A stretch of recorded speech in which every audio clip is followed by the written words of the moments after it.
Hello, everybody. My name is Frank, and this time I would like to talk about universal colorants and the TEGO Dispers 65X series, so products for universal colorants.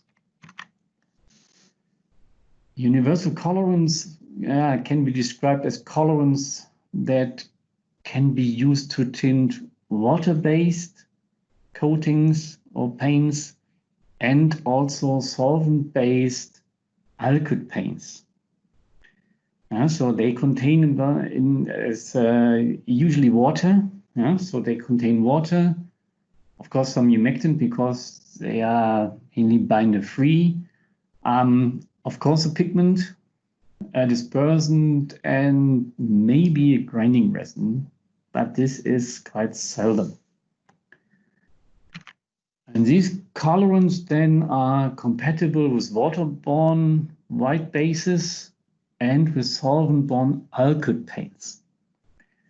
Why is it only alkyd? Because only alkyd, solvent-borne alkyds can take up the water that are in the universal colorants.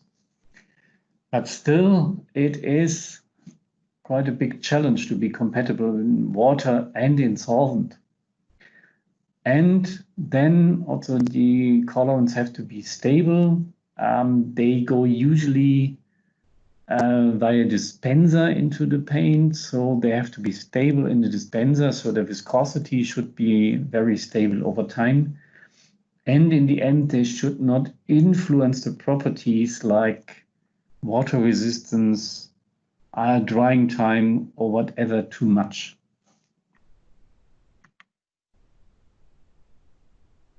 Here an overview about the market of colorants, and as you can see, the universal colorants can be estimated as 10% of the whole market of colorants. So the highest amount are water-based, binder-free colorants, and we have the solvent-based still.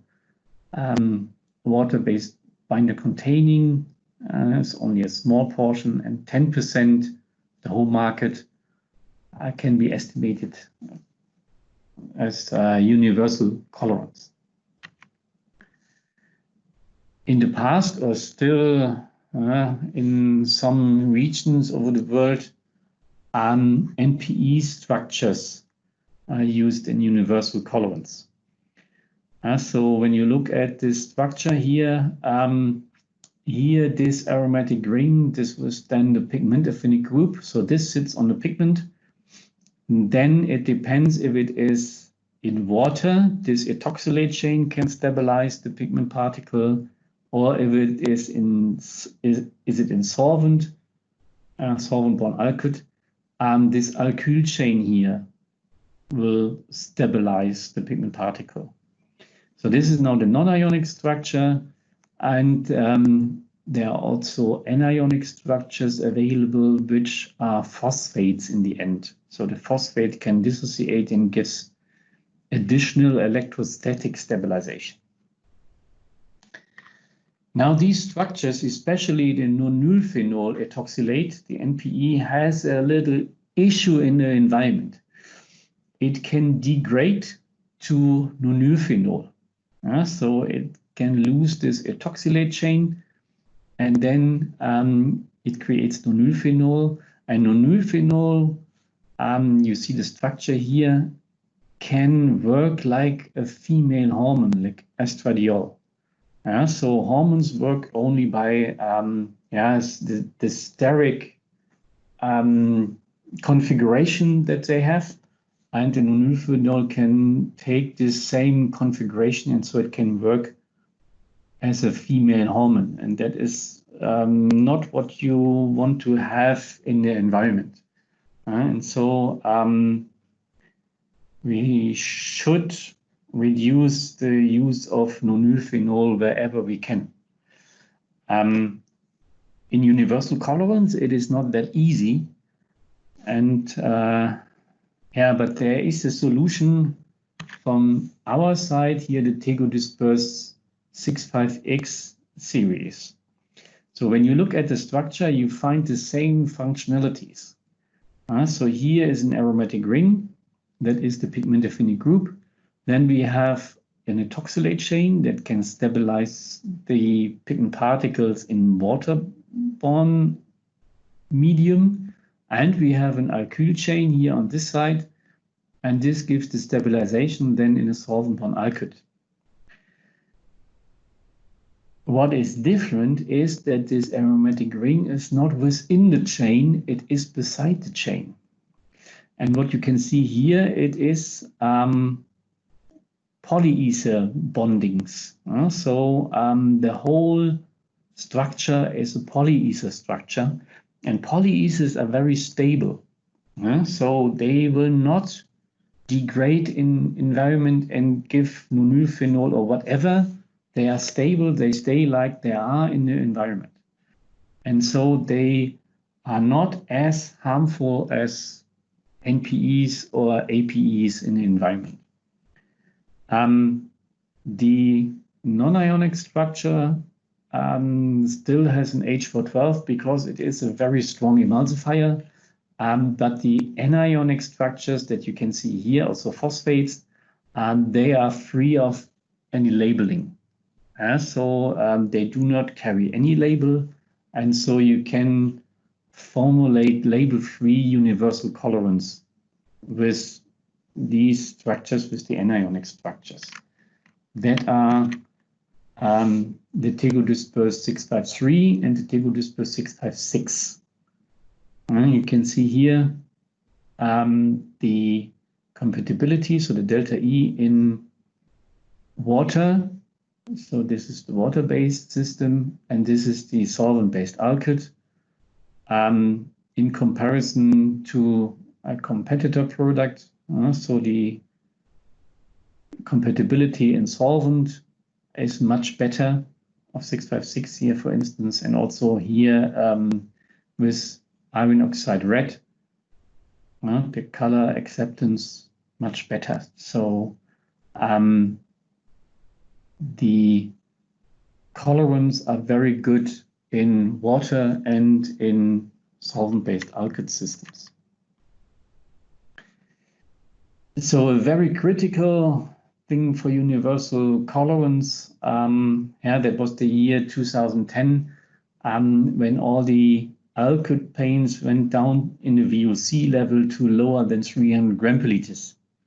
That means the alkyd systems cannot take up too much water anymore, and this leads to a viscosity increase after tinting. So universal colorants tend to increase the viscosity of the tinted paint, and of course you see a very high dropout value. So also the compatibility is reduced.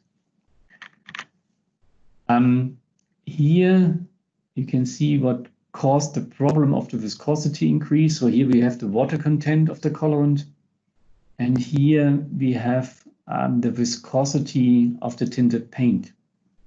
And you can see the higher the water content of the colorant, the higher is the viscosity. That means, on the other hand, when we can reduce the water content, we can also reduce the viscosity increase. And for this, you need a dispersant with very good viscosity reduction, and that you have with the TEGO Dispers 656 and also with the TEGO Dispers 653. Very good viscosity reduction. You are able to increase the pigment loading. Of course, not too much when you want to use it in the dispenser, because then the accuracy of the tinting is not that good anymore. But it is possible. And then you can see here the overall compatibility. So here are the delta E values. Here we have the 656 and the 653. In this case, in combination with 652, because it is iron oxide red, in comparison to some competitor products. And you can see our products give the best compatibility also in alkyd systems.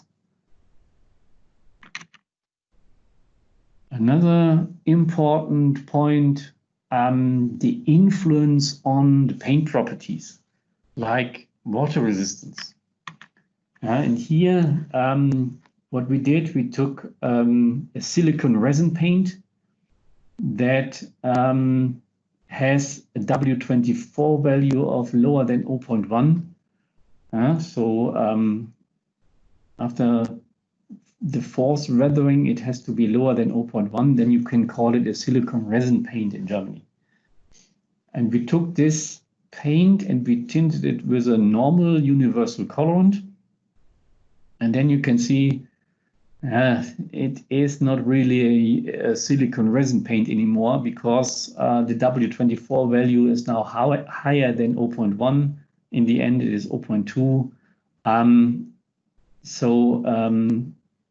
It is not class 3 anymore, and not the best facade coating anymore.